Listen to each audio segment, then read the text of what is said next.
Alright, Mr. Claxon's Algebra 2 students, or Algebra students, maybe you're watching this part of Algebra 1.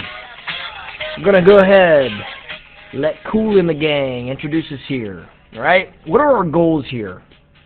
Well, we want to relate Windchill to functions. Basically, we want to relate Windchill to mathematics and algebra and, things we can explore. We want to make math relevant. This is the shorter version. I hope that maybe if you were confused, you could reference the other two longer versions. They give in-depth explanations and where I get my data from. This one just kind of runs through the Cliff Notes version, if you will, because I know we're all busy and we all have things to do. I gave you this example in the Chill Out worksheet. In that Chill Out worksheet, the example that I give you here, I keep the temperature constant at 20 degrees. Please notice there's a simplified way to write it. That's for the more advanced students, and really it just makes sense to simplify. When you get something this long in your equation editor, mistakes can be made, so why not do some basic math and simplify? How did I simplify what I chose? Well, I let the temperature be a constant of -2 here. If the temperature is a constant of -2, you plug a -2 into the wind chill formula. This comes to us from the National Weather Service. And we let the wind speed be x. When this is the case, we can combine like terms, multiply, combine like terms to simplify it straight down here. This is the simplified version. The version that I'm going to choose to work with, I did check to make sure that both were the same when I went into my graphing calculator. I used the table function to verify in my equation editor. I went back to the equation editor and selected both equations to make sure they were the same. I checked the table. Yeah, they're spitting out the same values, so I know those two are the same. I could have also went to the graph. They do produce the same graph, but sometimes that freezes this particular application that I'm running, so I'm not going to do that. Alright, let's get back here. This is a shorter version, and I told myself I was going to keep it to about 4 minutes. So, looking at a graph, you might have seen this graph right out the gate. If you did see that graph, you need to look at your table, and we may need to increase some of the values for x there. Remember, x is wind speed, and the forecasted wind speed is supposed to be 11 to 14 miles per hour, so this really isn't giving us a lot of real data.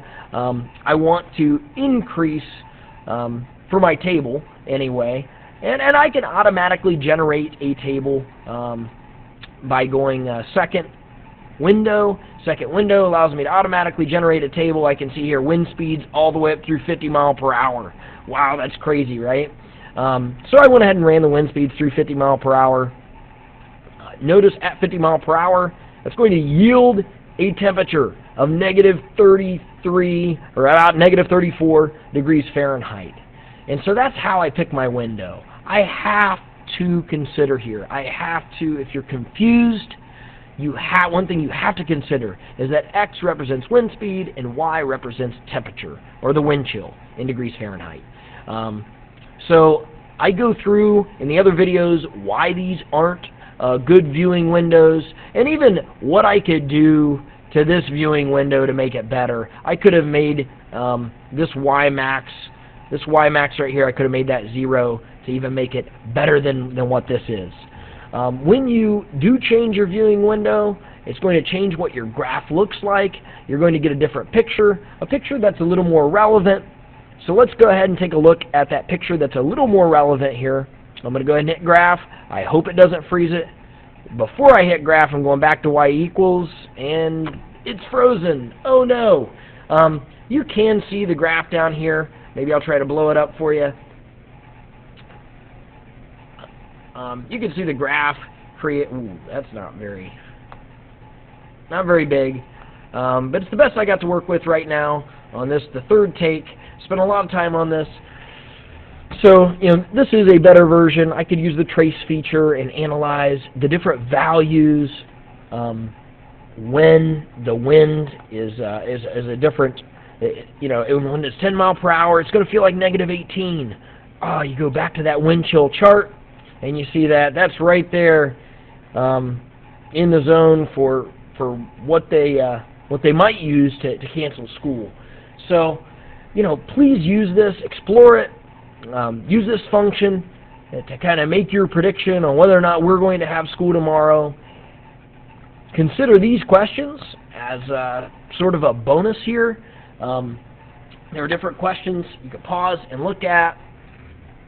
This would be like for if you wanted to explore it further. I know that maybe this will help you to warm up your brain tomorrow. So thank you very much for watching, and I hope this helps you on our wind chill exploration.